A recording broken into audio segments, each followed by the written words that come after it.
first, I would like to say to everyone, take care of yourself.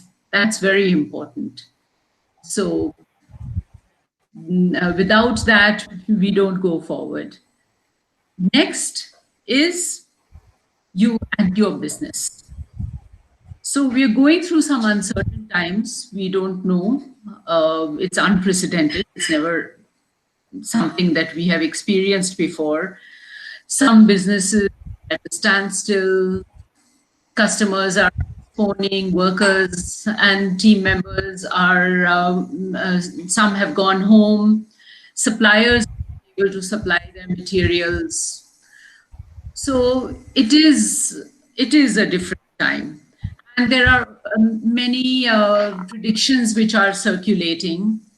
So it's we don't know how this is going to pan out and how long this is going to last. That's there. But one thing is certain, the way I see it, things are not going to be the same again. So we have a choice. We can keep looking at the negative side and hoping that things turn around soon, or we can stop, take stock, and see what works for you and your business. And what are the new possibilities and opportunities that may open up.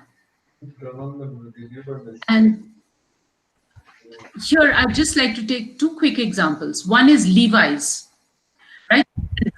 They've stopped stitching jeans and they are now making masks with the fabric that is there in their warehouse.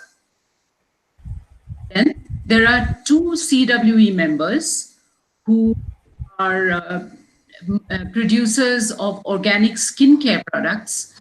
They are now marketing sanitizers because they see there's a need, there is a market, there is something to be done there. So pause and look at what's there, what's possible, plan, and I would say make a 3-month plan and your plan. And I and the CWE team are all there to support you. So that's it. I know we're all waiting for you, Sanjay. So back to you, Ayushri. Thank you so much, Sucharita.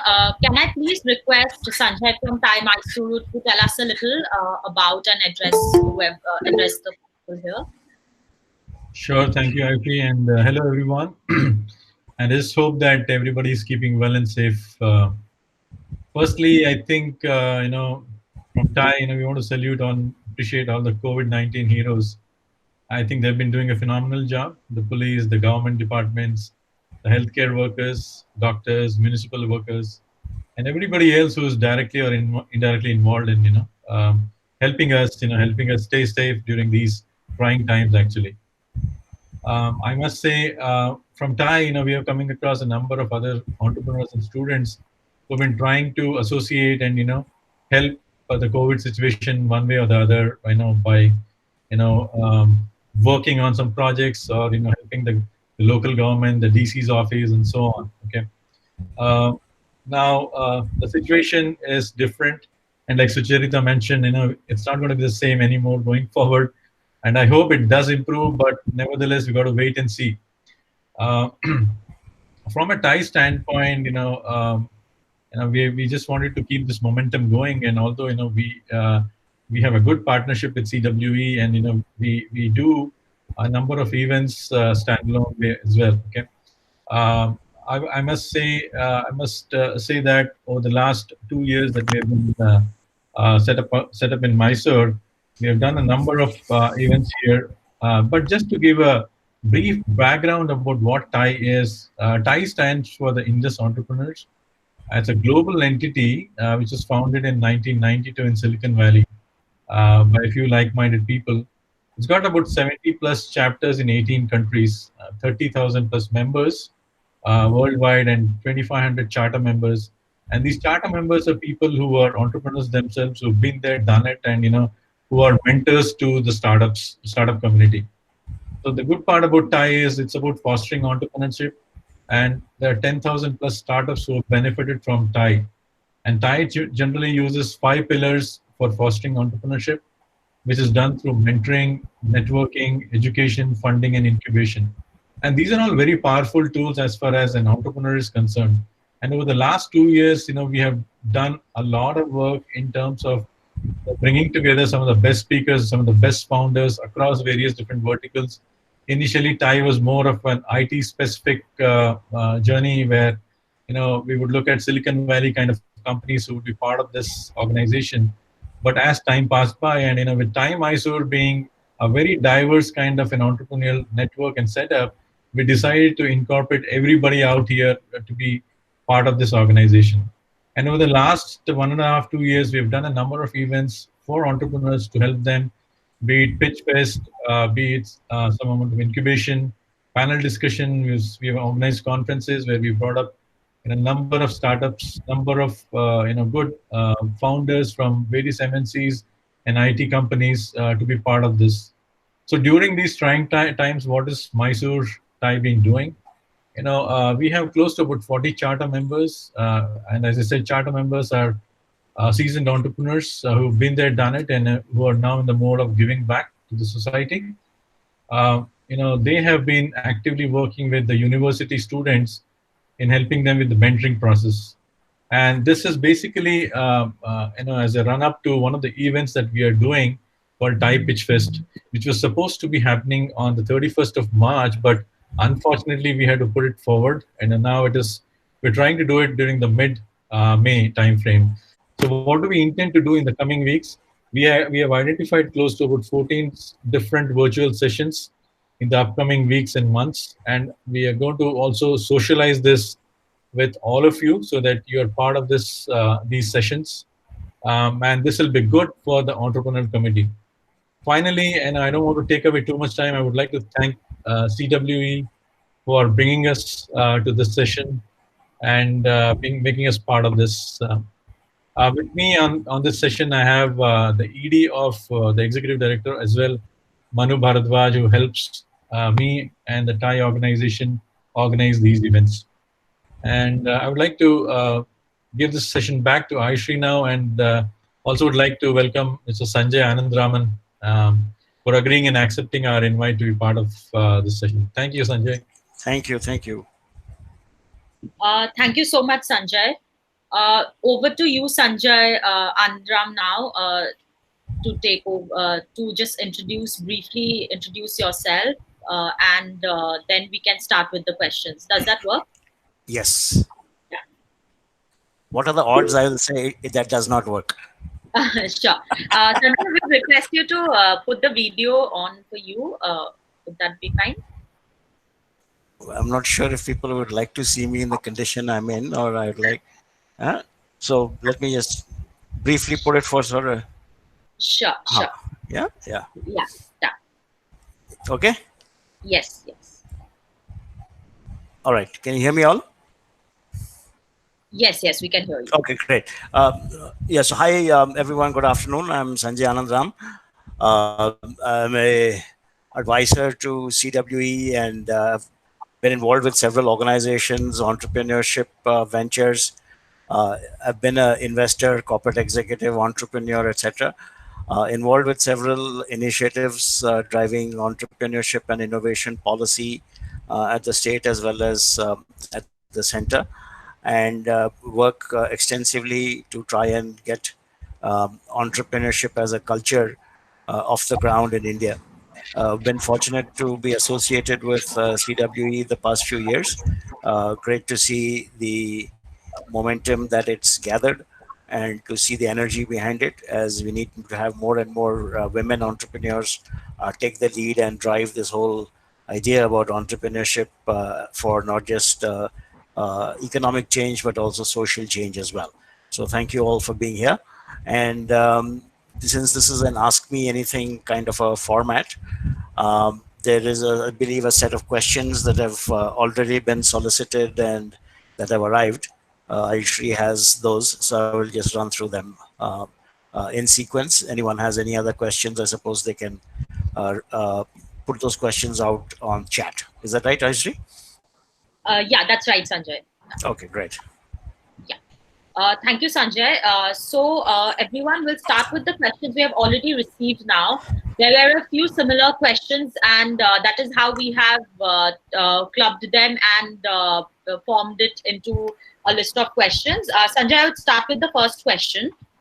Yeah. Yeah. So as we all know that this is a very difficult time for all businesses. However, for few of those businesses who don't deal with essential items, it might be garments, accessories like bags, etc. And another category may be businesses which can't work from, who doesn't have a work from home option at all at this time. So, according to you, what can be their survival advice for these companies and founders in this extended lockdown period? Yeah. So, businesses that are, let's say, involved with things like garments. I'm not sure if Sanjay, just 1 second interrupting you here once. I would just like Seema, Alpa, Palini, and Bhagyalakshmi, who had asked these questions, to come on video, please, so that we can see. Yeah, Sanjay, you can carry. Yeah. So I'm assuming that these are garments, etc., that are made in factories. Is that right? Yeah. Meaning where there are sewing machines and there are people who need to come to work at a factory. Yeah, it is that also, and we are actually, Miss Bhagyalakshmi had asked this question, and she is into so it's not a very large setup, a factory, but a smaller scale setup. So it's not too many people, but she hasn't gone virtual at all. So it's on that sense. So, yeah. So please, another please. thing is we are distributors for industrial products.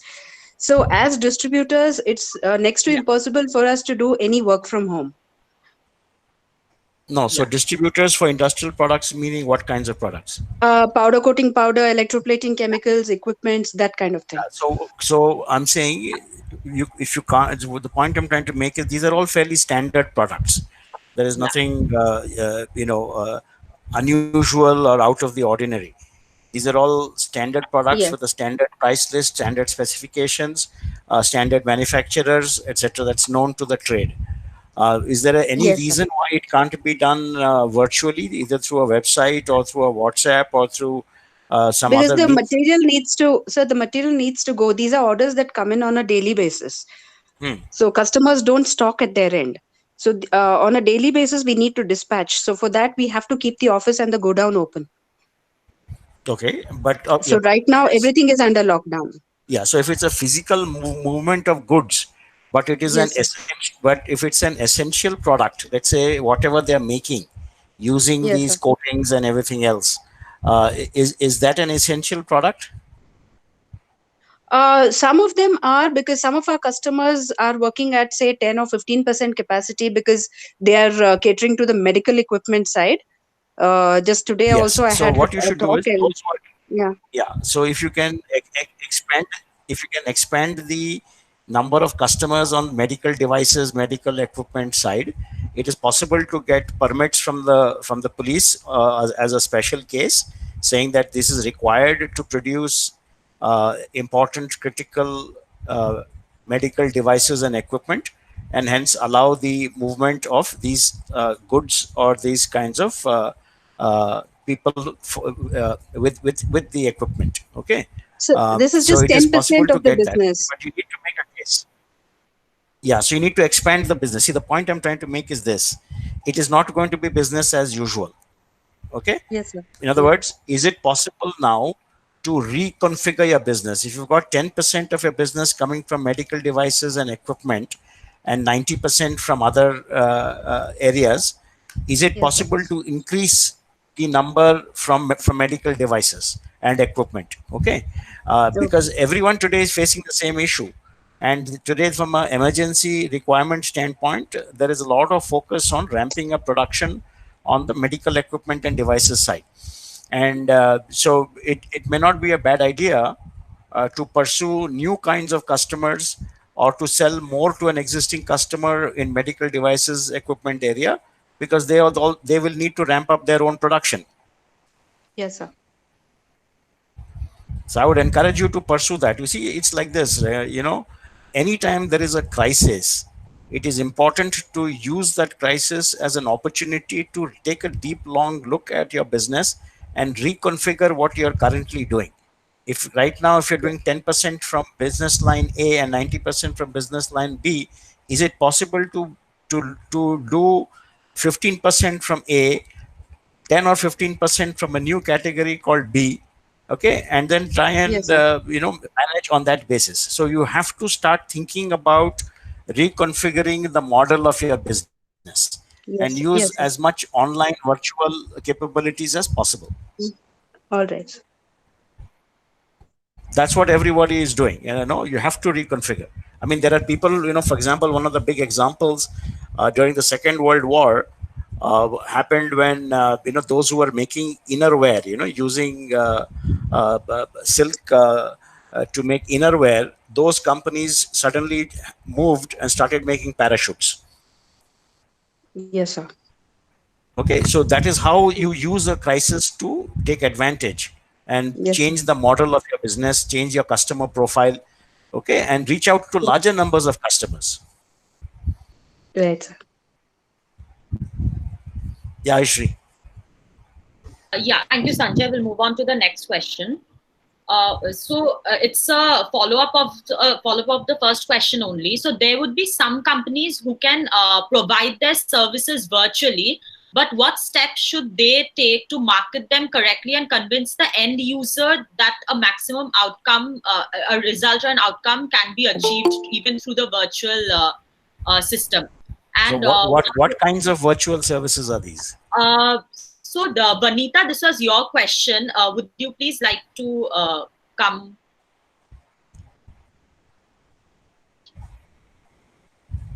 Yeah, thank you, Aishri. Yeah. Sanjay, I am into training, coaching. I actually do leadership facilitation and I certify people on emotional intelligence. Okay. Yeah, so So predominantly Sanjay, that's what I do. yeah, Sanjay, but with this, so instead of being very specific to the question, we would like it if you can give us an overview of, so there might be other businesses also facing the same problem.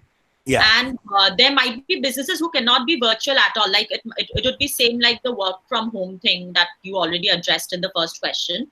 So some people had questioned that what measures they can they take to if they cannot be virtual.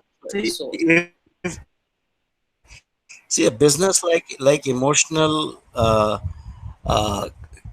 counseling and emotional intelligence and leadership development and all of that, a large part of it can be done online.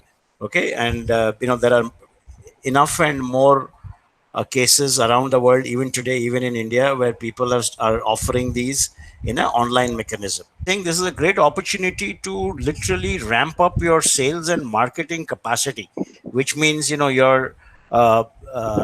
your ability to market yourself on the web, be able to conduct a online program. So the ability to do that is going to be critical for continuing delivery of your business. And and therefore earlier it used to be that I had a relationship, I pick up a phone, speak to somebody, go there, meet them, maybe make a presentation and all of that. So all of that will now have to be done virtually, and which means that the larger number of people have to be reached out to. One will have to create a compelling story that can be circulated on social media, that people can pass on and say, hey, I went for this program, this was great, and so on. So the sales and marketing piece is what is going to be critical, and there is no sort of shying away from that fact. Those who can do it effectively will succeed.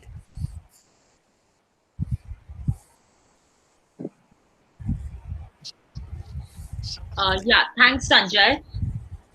We would move on to the next one. Yeah. What will be the correct and fair way forward with respect to dealing with labor and taxes? Also, suppose in terms of payments for employees, would it be more beneficial to move into a fixed plus variable system where the variable will depend on an employee's ability to bring on sales revenue where possible? Will this be a better way to adapt than pay cuts while we prepare for a huge slowdown? Yes. Uh, So yes. Anjali, So can I please request you to come on video? Anjali and Mayura, please. Yeah, Sanjay, you. yeah. So, one has to take a long, hard look at your entire cost structure. Which part of the costs are fixed, which parts of the costs are variable. How does one look at converting the fixed into a variable? How does one, you know, reduce all other costs, whether there's an increment coming up, whether there's a bonus that needs to be paid. Every single item has to be looked at: rentals, utilities, communication costs, travel costs, etc., etc. So you'll have to take a very strong hard look at it, keep rationalizing these costs. Every startup and company that I am aware of is going through this exercise, and people who are working from home, which means that people are negotiating with landlords to drop rental rates. Landlords are quite happy to do that. Uh, People are looking at saying, what, let's take a across the board salary cut, starting from the CEO and founders, because that sends a wonderful message to everybody. And things of that nature. So that is a very important a set of calls that need to be taken by the leadership. And to the extent you can, because you're not going to be receiving money from your customers on time, then negotiate with your suppliers on the back end. So everybody is going to be doing this, and to the extent that one can avail of credit from the banking system and others, make the full use of it. And this is the time to actually take a very strong hard look at all the costs. Now, if people are going to be working from home, for example, right, can that become a part variable and a part fixed cost? Can people start getting paid by the hour based on number of hours that they log in, as opposed to having a fixed cost? It all depends on the business and depends on what the cost structure is.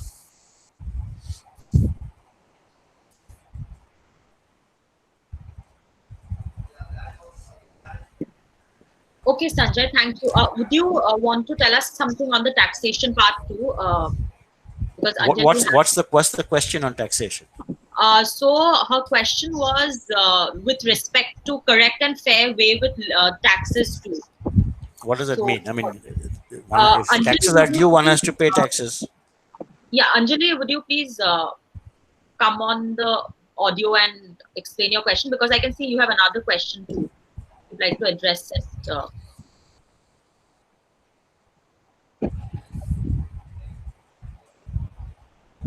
I'm not sure if you can.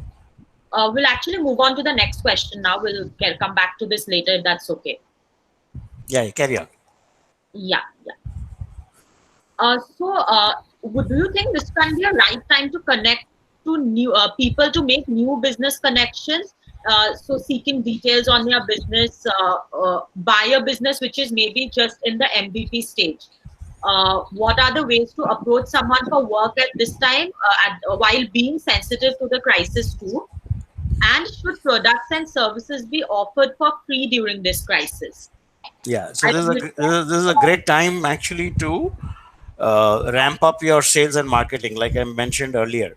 yeah, It's a wonderful time to do it, because some of the world's biggest brands are all built during downturns, because their costs are low everywhere. People are looking for cheaper, flexible alternatives to what they had been doing so far. And if you yeah, can craft a value proposition for your customers, saying, look, here I am, I can do something better, faster, cheaper, that is the proposition to pursue. You should not be pushing your product, but be understanding what your prospective customer needs and tailoring your message to suit that. Why should the customer spend good money to buy your product or service, right? And that yeah, must be the response, that must be the answer. And with regard to uh, offering something free or not, etc. It depends on the on what's being offered, but it's a good way to induce trial, as long as it doesn't become very onerous on you. So if you tell somebody, hey, look, I'm doing this online program, just try it out for a day. If you like it, then for the remaining part of the program, which is the next 3 days or 4 days or 5 days, you'll have to pay. And that's a pretty standard, straightforward way of doing things. Yeah, yeah. Thank you, Sanjay. There are developed processes to work from home even before the COVID crisis, and it might not necessarily relate to the crisis only. And they also have good traction and revenues. These companies might be early stage or mid stage. Do you think being a remote since inception will be an issue in raising funds? What? Sorry, do you think? Because they have since inception they have a system. They have a system in place of working remotely. Yeah. But they are making good traction and revenues nonetheless. Yeah. Do you think it would be an issue in raising funds? We got No, this question from no. It won't be. In fact, it will be a bonus. Okay. It will help them raise money if they're able to show that they're able to manage a distributed workforce and generate revenues and generate margins. Okay. Thank you. Another would be these work from home times can also be utilized for learning. Some companies can utilize or individuals can utilize these for learning. What would be your suggestions on making this shift for companies? What practices should they follow to maintain certain discipline for the team? And also maybe tackle the challenges of working from home, like responsibilities of family members, elders, etc. So the companies that are doing are enforcing this WFH program, you need to imagine that it is still a regular work day, which means you get up on time, you dress up, you get ready, and you go sit at your desk, let's say at 9 a.m. All right, you open up your laptop, everybody logs in at the same time. Okay, you have a to-do list for the day, for the week, etc. What are all the accomplishments that we need to have by the end of the day? Who does what? Have the collaboration, have the tools in place to manage work lists, to manage assignments, to have follow-up calls. Typically people start in the morning, have what, an hour, they sync up and say, look, this is what all of us will achieve today. This is what each one of us will do. This is the shared, let's say, Google Drive document on which we are working. This is how we will check in stuff. This is how we will send updates, and so on. And similarly, by the end of the day, let's say your day ends at 5, then at about 4 o'clock, everybody again regroups, does a quick check on what the status has been, where you require to catch up, where you can take on additional work, and so on. So all that is like you would do in a regular office on any day. So there's really no change to any of that routine, because even if you're sitting in office, most of the time you're actually at your laptop, or you're sending mail, or on the phone, or doing some such thing. It's not like everybody's sitting around together all the time, for 8 hours in office. Yeah. Thanks, Sanjay. Moving on, this is related to angel investors. So what are the key things an angel investor looks for in businesses, maybe specifically in businesses with a sustainable wellness, healthcare aspect? These sectors were earlier also considered as niche by the larger companies, but currently in this today's market, they are finding some traction. And do you think there's a shift in perception, as in are the companies see demand shifting and changing strategy and policies? It's extremely complex, long set of sentences. I'm not sure if I understood it right. But fundamentally, angel investors, or any investors for that matter, just look at a few things. Number one, the founding team and what they bring to the table, what the proposition is, how defensible is it, what's the execution plan, how much money is required. These are all some of the basics, independent of what business you do. Yeah. and therefore, is it going to grow? And if it's going to grow, how fast and how big? And therefore, what are the opportunities for the investor to make money? And it's the onus is on the entrepreneur and the team essentially to execute to their promise and to their vision, to ensure that people around the table, all are able to partake in the success of the company. Uh, sure. Thank you, Sanjay. We'll move on. Uh, what do VCs follow while looking at valuation of startups? Are there any tools or standard procedure or yardstick early stage VCs follow from an investor's perspective? Manu, I would request you to come on video, please. This was Yeah, I mean, look, there are many ways to value a startup, right? And VCs look at multiple ways of valuing a startup. It depends on what stage the startup is. If you're at the zeroth stage, nobody really employs any great financial modeling techniques at that point. But assuming you have some revenue, some growth and customers, and your proposition is reasonably in place, that's when some financial modeling will happen. You'll do a standard DCF modeling, and you'll take a look at what other investments have taken place in the market, other comparables in the public markets, and so on. And you do some financial analysis of the companies, and then you look at how much capital is required for this firm, what's the and what kind of growth rate does the company have, and a series of those measures. And depending on the assessment of the team, the opportunity, the caliber of the offering, etc., etc., you apply your own discount or premium rates, and then you arrive at some kind of a number. Yeah. So, Sanjay, this is Manu here. So my question was a little different, and I would want to rephrase it because a little bit of background about us is we run a aggregated VC fund. Sorry. Hello. Yeah. The voice. Yeah, there's some other voice there. Yeah. So go ahead, Manu. Yeah. So basically, we run.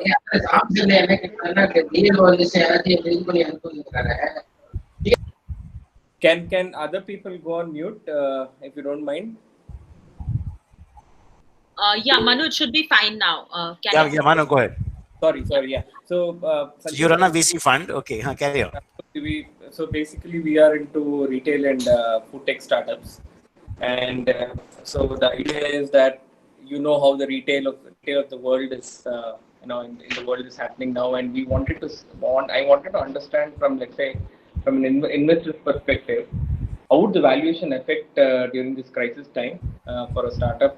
I mean, given that all the retailers are out of their business, and the startups providing services to these retailers do not know how it will trend over the next few months. So, if you are planning to invest in the next 3 months, do you advise on waiting? Do you advise on? Yes. I would advise caution because I don't know what service and how it is being offered to the retailers. Independent of that, since retailers are not going to be in a position to buy newer stuff or be able to pay on time and so on. So it all depends on the business, but foundationally, I would say, it's better to exercise caution, but it's a good time now to ramp up the sales coverage. In other words, start targeting a large number of retailers and say, hey, and let them know that the product or service exists and what is the benefit that they can get from it. So as and when they start becoming ready, you're first in the line for them to call. And also, if there's a way in which you can innovatively offer products and services on a low cost trial basis for them to try out, so that if there's a way that you can lock them into the service. So there are many ways of doing this, but it all depends on the product or service that's being offered and how smart the team is and what technology is being used to reach retailers. Correct. Okay. Perfect.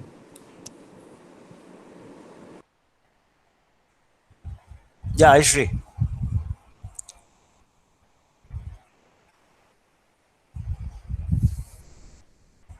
Hello. Hello, can you hear me? Yeah, Aishri, go ahead. Thank you, Sanjay. The next question is from Kanchan Dwivedi, and she would like to have your advice for a fintech lending startup during this time. Kanchan, I would want you to come on video, please. Yeah, what's the question? So her question is, what would be your advice for a fintech lending startup? That's Meaning the company already exists or are going to yeah, start? it's an already existing company. Yeah.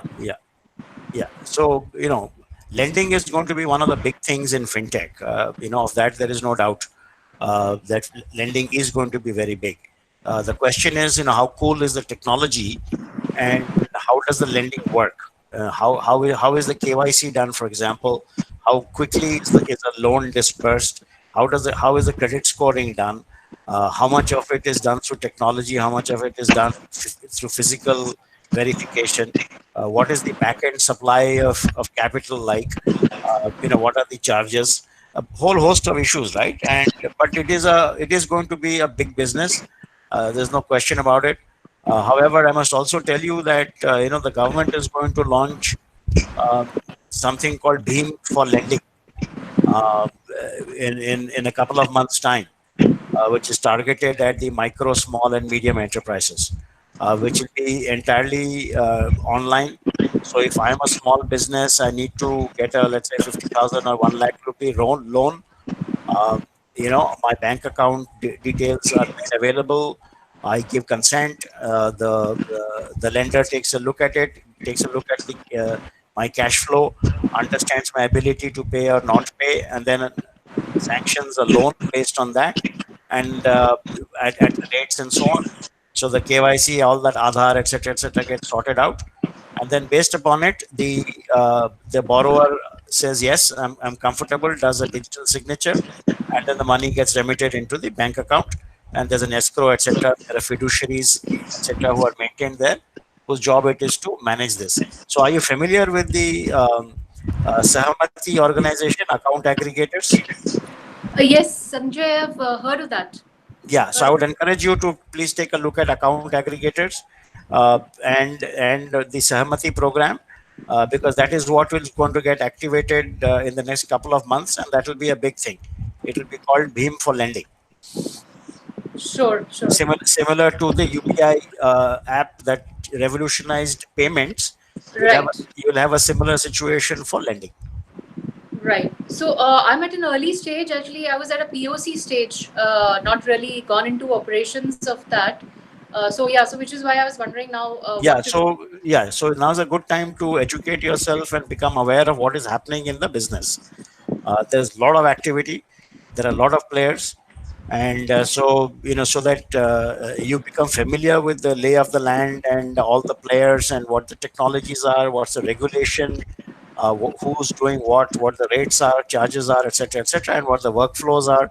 It'll be a good time now to invest in building up your knowledge base and your contacts and relationships in the business.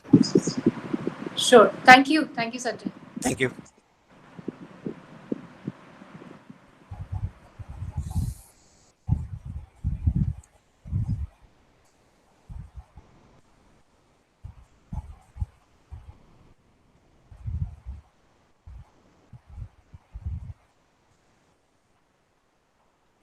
Hello.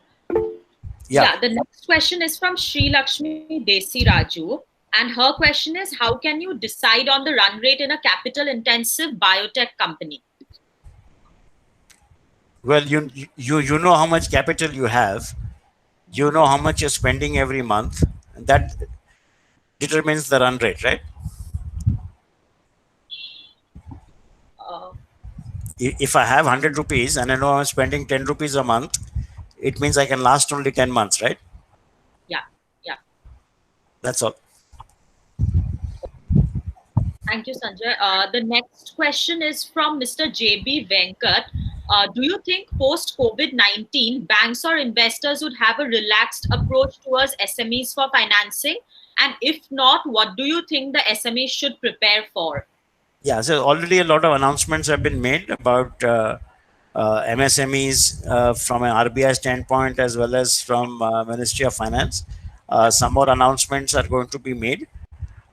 So there will certainly be assistance provided to the MSME as they form the backbone of the economy. Yeah. Okay. Thank you. Moving on, we have some questions on, is this the right time to start a new venture? These questions are by Sumana BK and Venkateshan Karpagam, and it might, and basically on the industries of edtech. What do you think? Like a homeschooling concept or integrated cognitive learning to create capital development instead of just rote learning. So can this be a good time to start a business like Yeah, that? it's always a good time to start, but I would Okay. caution people from in getting into. So one, you have to be clear. Ed tech by itself has no meaning. Yeah. Either I am providing education, or I'm supplying tools to people who are providing education. Okay, so Yeah. you have to be clear what you're doing. If you're Okay. providing some kind of education, like if I heard you right, homeschooling, Yeah. then make sure that that homeschooling actually benefits the student. And how do you determine whether it benefits or not? What's going to be the measure of success? How Yeah. soon is that measure? How soon is that measure going to be uh, demonstrable? Okay, so you have to be very clear about these things and Yeah. not get lost in language.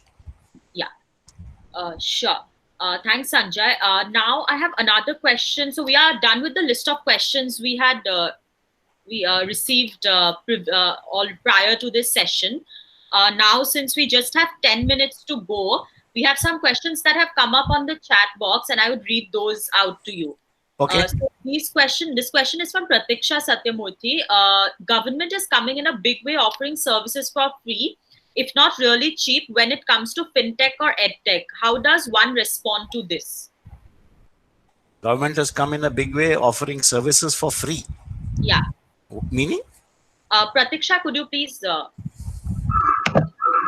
Hi, yeah. So this was my question. So, I'm basically building an edtech platform where I offer STEM educational projects and stuff like that.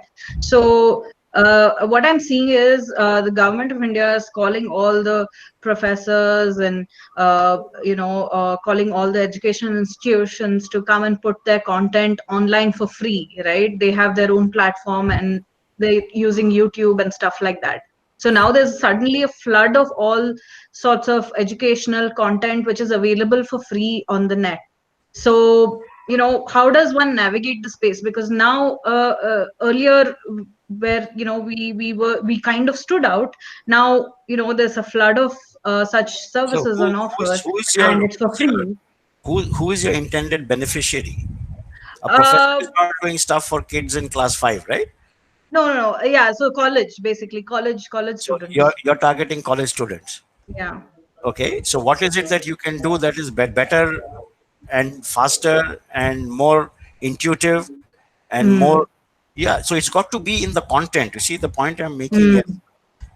A lot of people make things, right? But the way in which you do it should be attractive, should be simple, should be easy, and people must be able to grasp things very, very intuitively and quickly. That is what makes the difference. It doesn't matter who's creating what content. Okay, the pedigree of the person does not matter.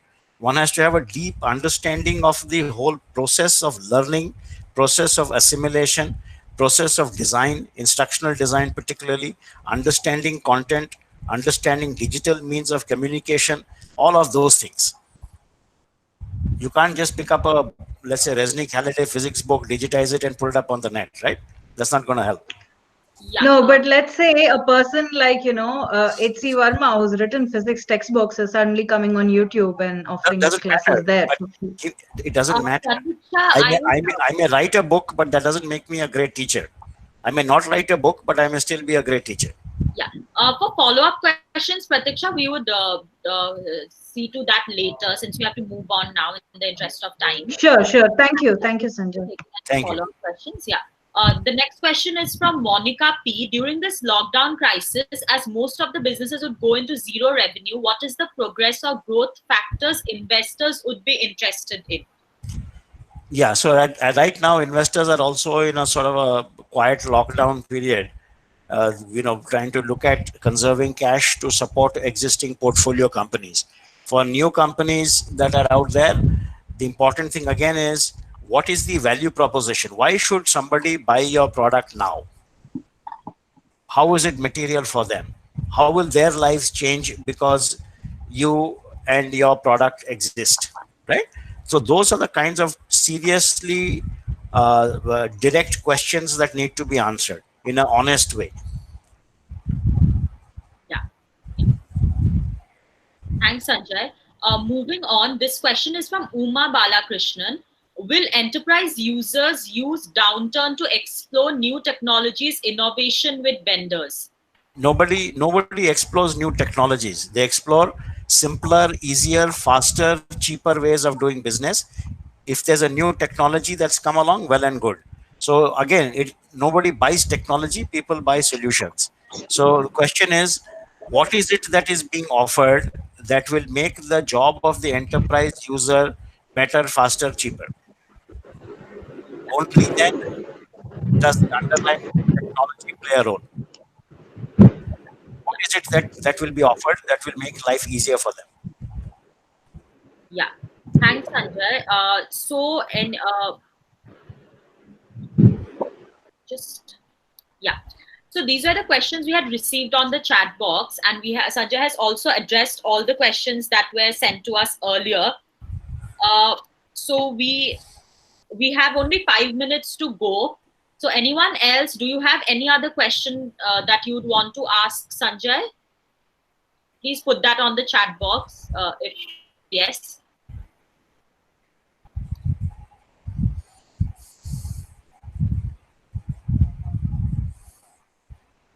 If there's no other question, Sanjay, would you? Okay, we have one question from Sudha Modigonda, and this would be the last question that we will take. How much will environmental concerns affect businesses? Well, at this point of time, the only thing they are concerned about is their own survival. Concern for the environment will follow thereafter. So concern for the environment, is always an issue, but it follows the issue of their own survival. Yeah. Thanks, Sanjay.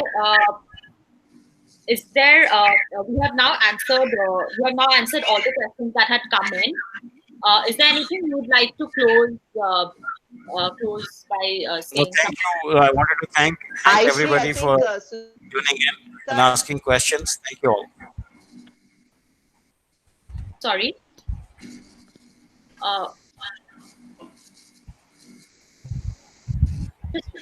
Maina, you are saying something. Sorry. Yeah, Sanjay, you can continue.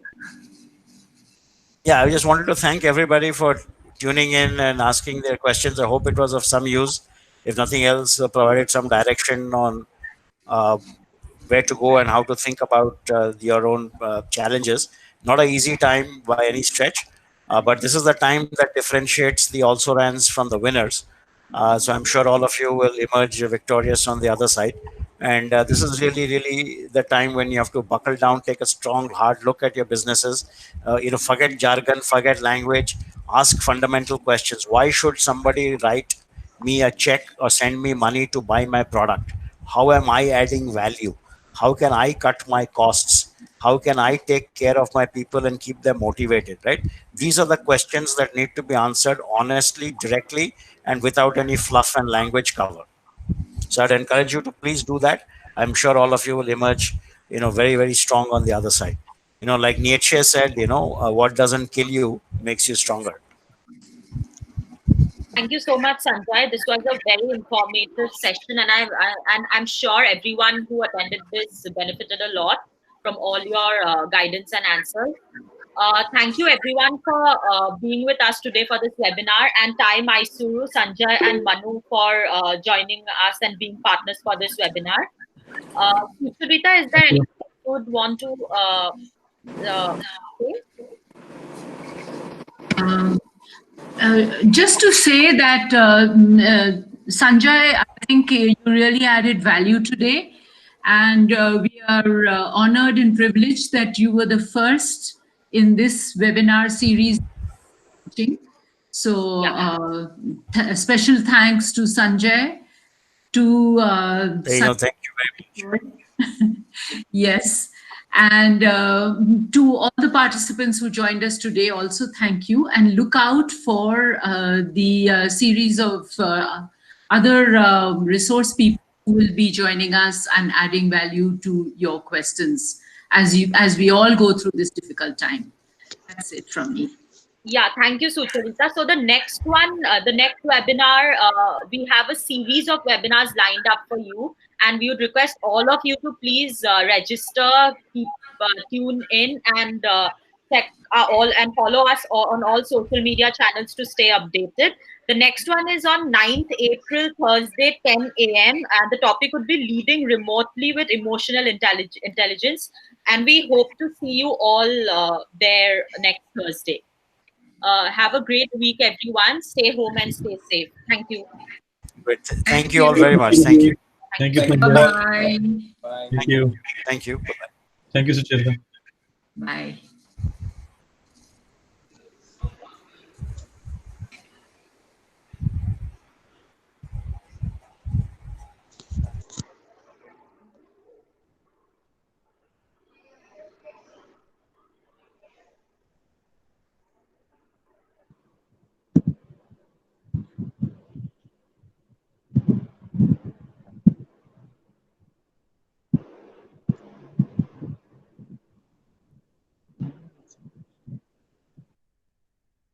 Hello.